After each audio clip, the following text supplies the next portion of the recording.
ശ്രീമദ്ദേവി ഭാഗവതം പ്രഥമസ്കന്ധം 10ാவது അധ്യായം. ഋഷയാ ഊജുഹു. ശൗനകാദി മഹർഷികൾ சூதன் கிட்ட சொல்லற ഒന്നും രണ്ടും ശ്ലോകങ്ങൾ വഴിയാ. 1ാவது ശ്ലോകം.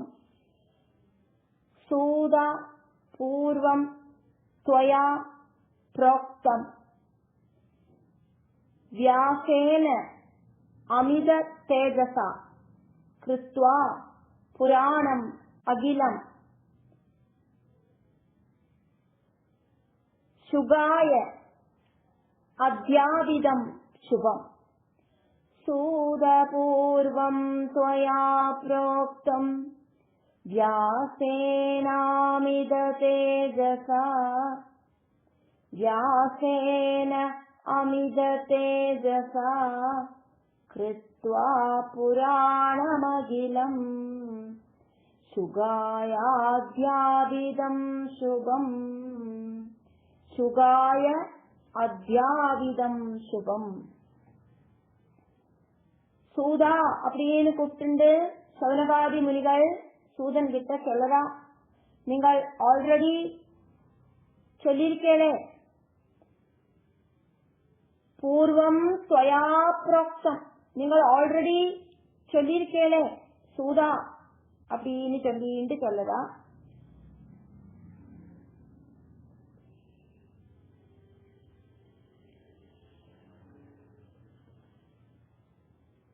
வியாசேன அமித தேஜசா, அமித தேஜசா இருக்கிற ரொம்ப ரொம்ப பவர்ஃபுல்லான வியாசன் கிருத்வா புராணம், புராணங்களை எல்லாம் எழுதினதுக்கு அப்புறம் அத ஒவ்வொன்னையும்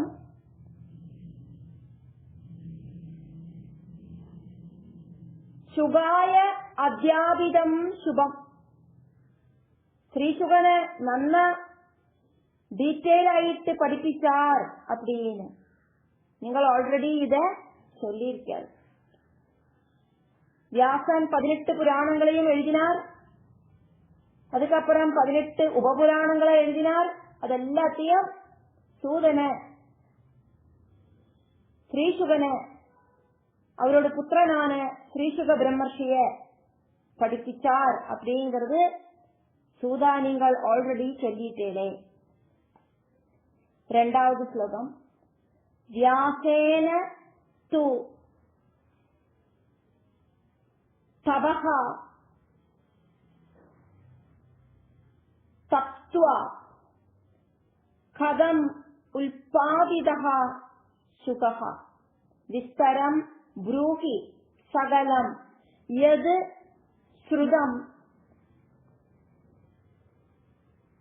கிருஷ்ணதஹ த்வயா வியாசேன தூதபஸ்தப்த்வா கதமுல்பாதிதஹ சுக விஸ்தரம் ப்ரூஹி சகலம் யத்ருதம் கிருஷ்ணதத்வயா.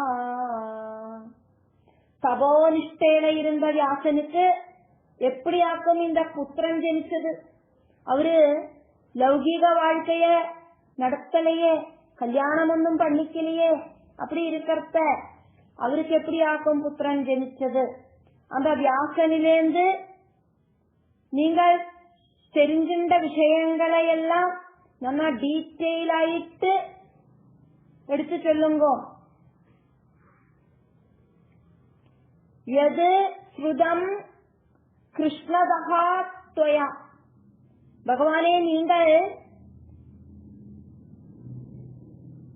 கிருஷ்ணத்வைபாயனிலிருந்து கேட்ட விஷயங்களை எல்லாம் நம்ம டீட்டெயில் ஆயிட்டு இங்க வர்ணிச்சு சொல்லுங்க. சௌனகாதி மகர்ஷிகளுக்கு நிறைய டவுட்டுகள் எல்லாம் இருந்தது. அதையாக்கும் இங்க கேட்கிறா. தபோனிஷ்டையில மூழ்கி இருந்த கிருஷ்ணத்வைபாயனன் அப்படிங்கிற வியாசனுக்கு எப்படியாக்கும் புத்திரன் ஜெனிச்சது, ஸ்ரீசுகன் அப்படிங்கிற புத்திரன் ஜெனிச்சது. நீங்கள் அவர் சொன்னதெல்லாம் கேட்டுட்டு அந்த விஷயங்களை எல்லாம் தெரிஞ்சுருக்க, அதெல்லாம் எங்களுக்கும் சொல்லி தாருங்க அப்படின்னு சொல்ற. சூத உவாஜா, சூதன் அதுக்கு பதில் சொல்றதாயிட்டு அடுத்த ஸ்லோகங்கள் வருதுனால சூத உவாஜா, சூதன் சொன்னார். மூணாவது ஸ்லோகம். பிரவக்ஷ்யாமி சுக உற்பத்தின் வியாசாத் சத்யவதி சுதாத் யதஹ உற்பன்னஹ சுகஹ சாட்சாத் யோகினாம் பிரவரஹ முனிஹி. பிரவக்ஷ்யாமி சுகோல்பத்தின் வியாசாத் சத்யவதி சுதாத் யதோல்பன்ன சுக சாட்சாத் யோகினாம் பிரவரோ முனி. சத்யவதி புத்திரனான வியாசனிலேந்து யோகிகளில முக்கியனும் முனியுமான சாட்சால் ஸ்ரீசுகன் ஜெனிச்சது எப்படி அப்படிங்கிற கதைய நான் சொல்லித்தரேன் அப்படின்னு சொல்லறார் சூதன் சௌனகாதிகள் கிட்ட. நாலாவது ஸ்லோகம். மேரு ஸ்ருங்கே மகாரண்யே வியாசஹ சத்யவதி சுதஹ தபஹ சசார சஹ அத்யுக்ரம் புத்ரார்த்தம் கிருதநிச்சயஹ. மேரு ஸ்ருங்கே மகாரண்யே வியாச சத்யவதி சுதா தபஸ்சசார சோத்யுக்ரம் புத்ரார்த்தம் கிருதநிச்சயா. சத்யவதி புத்திரனாய் இருக்கிற அந்த வியாசன் புத்திரன் வேணும் புத்திரன் வேணும் அப்படிங்கிற திருட நிச்சயத்தோடு கூடிட்டு ரொம்ப அழகாயிருக்கிற மகாரண்யே, அழகாயிருக்கிற மேரு சுங்கே அந்த மகாமேருவோடு சிகரத்தில அத்யுக்ரமாயிருக்கிற தபச செஞ்சார். அத்யுக்ரமாயிருக்கிற தபஸ்சஜாரா, தபச அனுஷ்டிச்சார். அஞ்சாவது ஸ்லோகம். ஜபேத் ஏகாட்சரம் மந்திரம் வாக்பீஜம் நாரதாத் ஸ்ருதம் தியாயன் பராம் மகாமாயாம் புத்திரகாமஹா தபோநிதிஹி. ஜபேன்னேகாட்சரம் மந்திரம் வாக்பீஜம் நாரதாத் ஸ்ருதம் தியாயன் பராம் மகாமாயாம் புத்திரகாமஸ்தபோநிதி. நாரதன் உபதேச ரூபேன சொல்லிக் கொடுத்த விஷயங்களை காது கொடுத்து கேட்டு வாக்பீஜமாயிருக்கிற ஏகாட்சர மந்திரத்தை ஜபிச்சுண்டு பராசக்தியான மகாமாயைய தியானிச்சுண்டு புத்திரனை விரும்புற அந்த தாபச சிரஷ்டன் அப்படி புத்திரன் வேணும் புத்திரன் வேணும் அப்படின்னு நினைச்சுட்டே இருந்தார். தியானம் பண்ணினார், தபசனுஷ்டிச்சார், புத்திரன் வேணும் புத்திரன் வேணும் அப்படின்னு. பகவானை கூப்பிட்டு அந்த பகவானோட அனுகிரகம் கிடைச்சவாளுக்கெல்லாம் பல சந்தர்ப்பங்களிலேயும் நாரதன் அவளுக்கு முன்னால பிரத்யட்சப்பட்டு அவளுக்கு ஆத்தியாத்மிகமான ஒரு உன்னதிக்கு வேண்டிட்டு வழி நடத்துவர். பக்த உத்தமர்களோடு முன்னாலேயாக்கும் நாரதன் இப்படி தேவையான டைம்ல பிரத்யட்சப்படுறது. கையில வீணைய வச்சுண்டு அதே மாதிரி ருத்ராட்ச மாலையெல்லாம் போட்டுண்டு அப்படி ஒரு உருவத்தில பிரத்யட்சப்பட்டுக்கணும் இல்லை. நமக்கு வந்து சேருற குரு அப்படிங்கிறவர் பகவான் நாராயணன் நாரத ரூபத்திலேயே வந்து இறங்கிடுவர். இங்க ரொம்ப ரொம்ப பக்திமானாக்கும் வியாசர் 18 புராணங்கள் எல்லாம் 18 உபபுராணங்களும் எல்லாம் அவர் எழுதியிருக்கார். அப்படி சிரேஷ்டனாயிருக்கிற அந்த பாகவத உத்தமனான வியாச பகவான் அவரு பகவானோட அவதாரம் தான். அப்படி இருக்கிற அந்த வியாசன் முன்னால நாரத மகர்ஷி பிரத்யட்சப்படுறார். வியாசனுக்கு என்ன வேணும் அப்படின்னா புத்திரனை வேணும் புத்திரனை வேணும் அப்படிங்கிற ஆக்ரகம் அவருக்கு வந்தாச்சு அப்படிங்கறத நம்ம பார்த்துட்டு தான் இருக்கோம். குரவ பட்சிகளோடு அந்த ஒரு ஐக்கியத்தை பார்த்துட்டாக்கும் அவருக்கு இப்படி ஒரு ஆக்ரகம் உண்டாகிறதுக்கான காரணம் அப்படிங்கறதையும் நம்ம பார்த்தோம். இப்போ புத்திரன் ஜனிக்கிறதுக்கு என்ன வேணும் அப்படின்னு தெரியாதக்கு அவரு முழிச்சுட்டு இருக்கிற நேரத்துல அவரோட முன்னால நாரத மகர்ஷி பிரத்யட்சப்படுறார். அப்படி பிரத்யட்சப்பட்ட நாரத மகர்ஷி ஏகாட்சர மந்திரம் அவருக்கு உபதேசித்து கொடுத்தார். ஸ்லோகம் 7. அதிஷ்டது ச கத ஆஹாரஹ சத சம்வத்சரம் பிரபுஹு ஆராதயன் மகாதேவம் சதா ஏவ ச சதாசிவம்.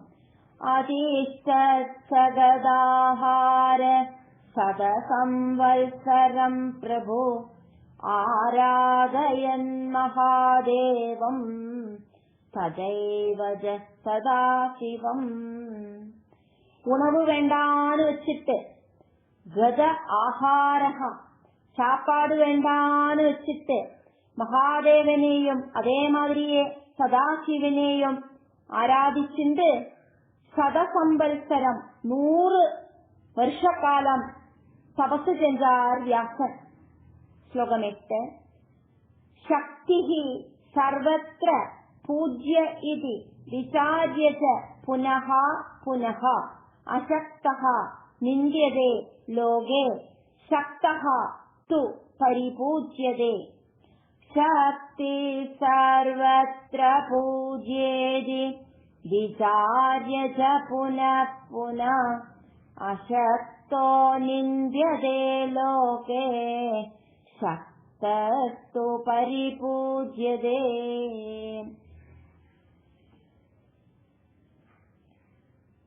எல்லா இடத்திலையும் ஆதிபராசக்தியை ஆக்கும் பூஜை பண்ணப்படுறது அப்படின்னு யோசனை பண்ணினார் வியாசன்.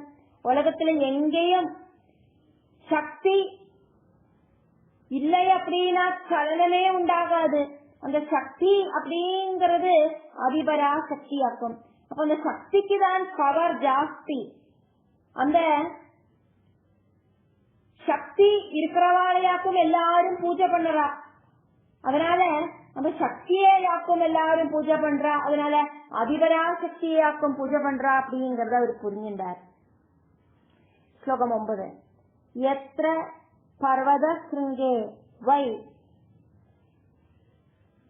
கர்ணிகார வன அல்புதே கிரீடந்தி தேவதாக சர்வே முனயः ச தபோதிகாः. யத்ர பர்வத ஸ்ருங்கே வை கர்ணிகார வனால்புதே கிரீடந்தி தேவதா சர்வே முனயஸ்ச தபோதிகா. கர்ணிகார மரங்கள் ரொம்ப நிக்கிற அதிசயமான வனம் ஏது பர்வதத்திலேயாக்குமோ இருக்கு. தேவதைகள் எல்லாம் எங்கேயாக்குமோ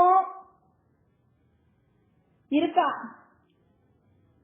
எங்கேயாக்குமோ நிறைய தபஸ்விகளான முனிகள் எல்லாம் இருக்கா. தேவதைகள் எல்லாம் கிரீடிக்கிற இடம் எங்கேயாக்குமோ இருக்கு அப்படின்னு எல்லாம் இவரு நினைச்சுட்டு இருக்கார். ஸ்லோகம் 10. ஆதித்யா வசவோ ருத்ரா ஆதித்யா வசவஹ ருத்ரா மருதஹ ச அஸ்வினௌ ததா வசந்தி முனயஹ யத்ர யே ச அன்யே பிரம்மவித் தமாஹ. ஆதித்யா வசவோ ருத்ரா மருதச்சாஸ்வினௌ ததா வசந்தி முனயோ யத்ர யே சான்யே பிரம்மவித் தமாம். சூரியர்களும் வசுக்களும் நிறைய சூரியர்கள் உண்டு. நம்ம பார்க்கறது ஒரு சூரியன் தான்.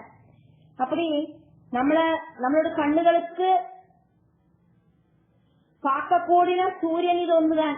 இதே மாதிரியே எத்தனையோ ஆயிரக்கணக்கில சூரியர்கள் இருக்கா. அவளும் நம்மளோட கண்ணால பார்க்கவே முடியாது. அதனாலயாக்கும் இங்க ஆதித்யர்கள் அப்படின்னு சொன்னது. அப்போ சூரியர்களும் வசுக்கள் அப்படின்னா அஷ்டவசுக்களும் ருத்ரர்கள் அப்படின்னாக்கா ஏகாதச ருத்ரர்கள் 11 ருத்ரர்கள் உண்டே அவா. அதே மாதிரி மருத்துக்கள் 10 பேரு. அதுக்கப்புறம் இந்த அஸ்வினி தேவர்கள், அதே மாதிரி முனிகள், அதே மாதிரி நிறைய ஞானம் இருக்கிற பிரம்மஜானிகள் எல்லாம் ஏது பர்வதத்திலேயாக்குமோ இருக்கா அப்படின்னு இந்த ஸ்லோகம். அப்படி இருக்கிற இடத்தையாக்கும் இந்த வியாச பகவான் தபசு இருக்கிறதுக்கு செலக்ட் பண்ணினார் அப்படின்னு அக்கம் இங்க காத்துட்டு வரும். 11வது ஸ்லோகம். சத்ர ஹேமகிரேஹே ஸ்ருங்கே சங்கீத துவனிநாதிரே தபஹா சசார தர்மாத்மா வியாசஹா சத்யவதி சுதஹா. தத்ர ஹேமகிரே ஸ்ருங்கே சங்கீத துவனிநாதிரே தபஸ்ஸதார தர்மாத்மா வியாச சத்யவதி சுதா. சங்கீத துவனியால, சங்கீத சத்தத்தால, சாமகானத்தால ரொம்ப நன்னா காதுக்கு இன்பமாயிருக்கிற அந்த ஹிமகிரியோடு பனிமலையோடு சிருங்கத்தில தர்மாத்மாவும் சத்யவதி புத்திரனுமான வியாசன் தபசனுஷ்டிச்சார் அப்படின்னு சூதன் இங்க சவனவாதிகளுக்கு சொல்லின்றிருக்கார். ஸ்லோகம் 12. ததஹா அஸ்ய தேஜசா வியாப்தம் விஸ்வம் சர்வம் சர அச்சரம் அக்னிவர்ணா ஜடா ஜாதா பாராசர்யஸ்ய தீமதஹ ததோஸ்ய தேஜசா வியாப்தம் விஸ்வம் சர்வம் சராச்சரம் அக்னிவர்ணா ஜடா ஜாதா பாராசர்யஸ்ய தீமதா. அப்படி தபஸ் அனுஷ்டிச்சுட்டு இருக்கிற சமயத்துல அவரோட தேஜஸ் அப்படிங்கிறது இந்த பிரபஞ்சம் முழுவன், விஸ்வம் பிரபஞ்சம், இந்த பிரபஞ்சம் முழுவன், விஸ்வம் சர்வம் வியாப்தம், பிரபஞ்சம் முழுவன் வியாபிச்சது. புத்திமானான அந்த பராசர புத்திரனோடு ஜடை அக்னிவர்ணமாயிட்டு இருந்தது. ஸ்லோகம் 13. ததஹா அஸ்ய தேஜஹ ஆலக்ஷ்ய பயம் ஆப சதீபதிஹி துராசாஹம் சதா திருஷ்ட்வா பயத்ரஸ்தம் ஸ்ரமாதுரம் ததோஸ்ய தேஜ ஆலக்ஷ்ய பயமாப சதீபதி துராசாஹம் ததா திருஷ்ட்வா பயத்ரஸ்தம் பிரமாதுரம். வியாசனோட தேஜஸ், அந்த தேஜஸ்னால சஜீபதிஹி பயம் ஆபா, தேவேந்திரனுக்கு பயம் உண்டாகி வந்தது.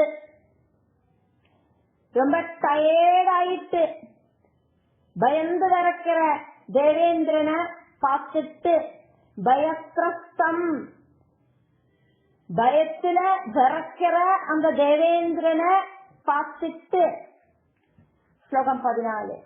உவாஜ பகவான் ருத்ரஹா மகவந்தம் சதாஸ்திதம் கதம் இந்திர ஆத்ய தீதஹா அசி கிம் துக்கம் தே சுர ஈஸ்வரா. உவாஜ பகவான் ருத்ரோ மகவந்தம் சதாஸ்திதம் கதமிந்திராத்ய தீதோசி கிம் துக்கம் தே சுரேஸ்வரா. பகவான் ருத்ரன் இந்திரனோடு முன்னால பிரத்யட்சப்பட்டுட்டு கேட்கிறார், ஹே சுரேஸ்வரா, தேவர்களோடெல்லாம் ஈஸ்வரனாயிருக்கிற தேவேந்திரா, நீ இப்ப பயந்து நெடுங்கிறையே, என்னத்துக்காகவே இப்படி பயந்துக்கிறாய்? உனக்கு இப்ப என்ன வாக்கும் வேணும்? உன்னோட துக்கம் என்ன வாக்கும் அப்படின்னு எல்லாம் கேட்கிறார். சங்கர உவாஜா.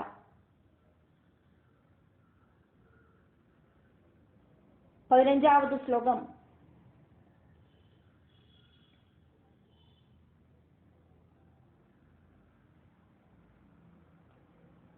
அமர்ஷஹ ந ஏவ கர்த்தவ்யஹ தாபசேஷு கதாதன தபஹ சரந்தி முனயஹ ஞாத்வா மாம் சக்தி சம்யுதம்.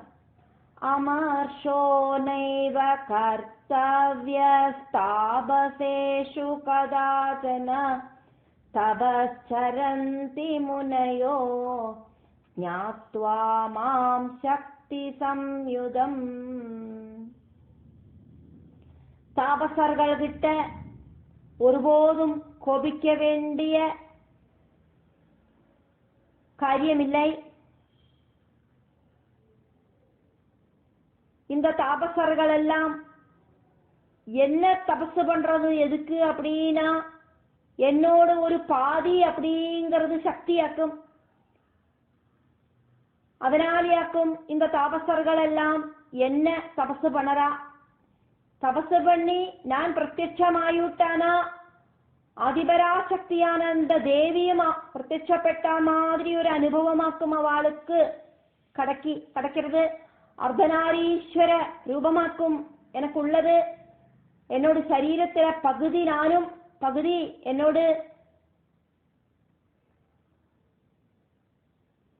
மனைவியாயிருக்கிற அந்த அதிபராசக்தியுமாக்கும். இதை தெரிஞ்சுட்டாக்கும் தபசர்கள் எல்லாம் என்ன தபசு பண்ணறா அப்படின்னு சொல்லுறார் பரமசிவன். ஸ்லோகம் 16.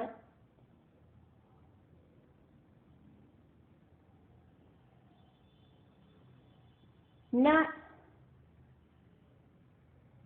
த்வேதே அஹிதம் இச்சந்தி தாபசா சர்வதா ஏவ ஹி இதி உக்த வஜனஹ சக்ரஹ தம் உவாஜ விஷத்வஜம். ஒருபோதும் ஒரு கெடுதல் அடுத்தவாளுக்கு உண்டாகணும் அப்படின்னு ஆசைப்படுறவா கிடையாது இந்த முனிகள் எல்லாம். இந்த தாபசர்கள் எல்லாம் அடுத்தவாளுக்கு நன்மையை மட்டுமே நினைக்கிறவாளாக்கும். இப்படியெல்லாம் சங்கரன் சொன்னதை கேட்டோன இந்திரன் சங்கரன் கிட்ட இப்படி கேட்டார். அதாக்கும் 17வது ஸ்லோகம். கஸ்மாத் தபஸ்யதி வியாசः கஹ அர்த்தः தஸ்ய மனோகதः. கஸ்மாத் தபஸ்ய இதி வியாசः கஹ அர்த்தः தஸ்ய மனோகதः. வியாசன் என்னத்துக்காக்கும் தபசு பண்றார், அவரோட ஆசை என்னவாக்கும் அப்படின்னு தேவேந்திரன் சங்கரன் கிட்ட கேட்கிறார். அதுக்கு பரமசிவன் பதில் சொல்றார். அதனாலயாக்கும் இங்க சிவ உவாஜா. பகவான் பரமசிவன 14வது ஸ்லோகத்துல ருத்ரனாயிட்டம், 15-16 ஸ்லோகங்களில சங்கரனாயிட்டம். இப்போ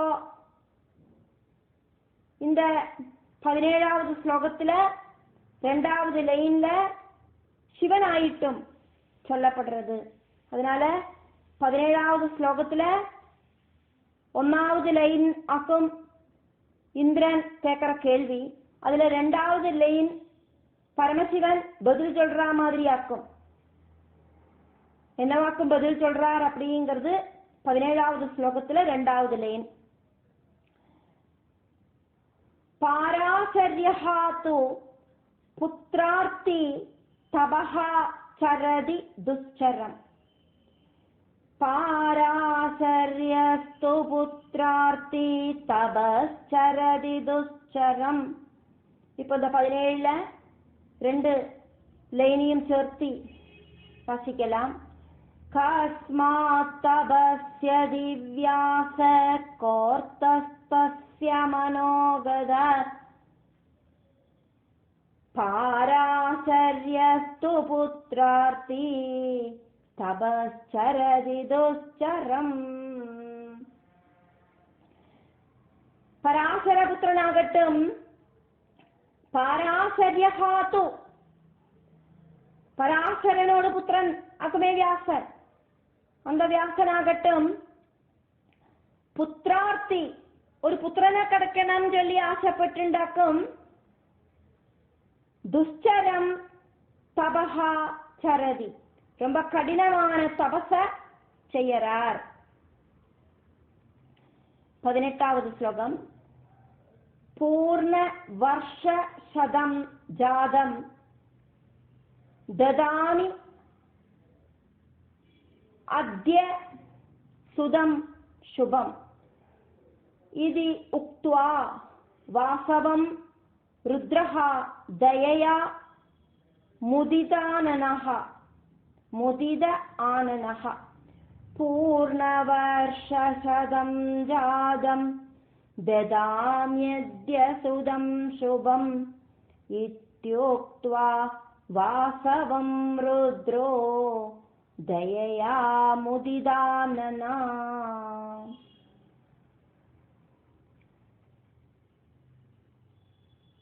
பூர்ணவர்ஷசதம் 100 வருஷம் கம்ப்ளீட் ஆயாச்சு. தபச ஆரம்பிச்சுட்டு உத்தமனான புத்திரனை இப்போ கொடுக்க போறேன். அந்த ருத்ரன் ரொம்ப சந்தோஷத்தோடு கூடிட்டு முதித ஆனனஹா, ரொம்ப சந்தோஷத்தோடு கூடிட்டு ருத்ரன் இப்படி இந்திரன் கிட்ட சொல்லிட்டு அதுக்கப்புறம் என்ன நடந்தது அப்படிங்கறத சூதன் இங்க எக்ஸ்பிளைன் பண்றார். அதனால சூத உவாஜா 19வது ஸ்லோகம். கத்வா ரிஷி சமீபம் து தம் உவாஜ ஜகத்குரு உத்திஷ்ட வாசவி புத்திர புத்திரஹ தே பவிதா சுபஹ.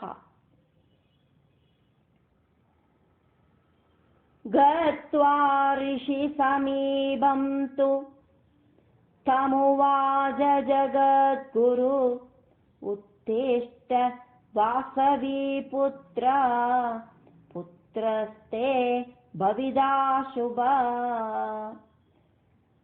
அந்த வியாச ரிஷியோடு பக்கத்துல போயிட்டு ஜகத்குருவாயிருக்கிற சங்கரன் அவர்கிட்ட இப்படி சொன்னார். வாசவி புத்ரா, என்று உனக்கு உத்தமனான புத்திரன் ஜனிக்கும் அப்படின்னு. ஸ்லோகம் 20. சூதன் கதையை கண்டினியூ பண்றார். சர்வ தேஜோமயா ஞானி கீர்த்திகர்த்தா தவ அனகஹ அகிலஸ்ய ஜனஸ்ய அத்ர வல்லபஹ தே சுதஹா சதா. அந்த புத்திரன் எப்படிப்பட்ட புத்திரன் அப்படின்னு எக்ஸ்பிளைன் பண்றார் சங்கரன். சர்வ தேஜோமயோ ஞானி கீர்த்திகர்த்தா தவானக அகிலஸ்ய ஜனஸ்யாத்ர வல்லபஸ்தே சுதசதா. மகா தேஜஸ்வியாயிருக்கிற புத்திரன், ஞானி ஞானியாயிருக்கிற புத்திரன், அதே மாதிரியே கீர்த்தி கர்த்தா உனக்கு ரொம்ப ரொம்ப புகழ உண்டாக்கி கொடுக்கிற புத்திரன், அதே மாதிரி ரொம்ப புனிதமான எந்த பாபமும் இல்லாத ஒரு புத்திரன், அதே மாதிரி அகில ஜனங்களுக்கும் அகிலஸ்யா இந்த உலகத்தில் இருக்கிற எல்லா ஜனங்களுக்கும் அந்த புத்திரன் ரொம்ப பிரியங்கரனமாயிருப்பன். அப்படி ஒரு புத்திரன் உனக்கு பிறப்பன் அப்படின்னு சங்கரன் சொன்னார் அப்படின்னு சூதன் இங்க சொல்லிட்டு இருக்கார்.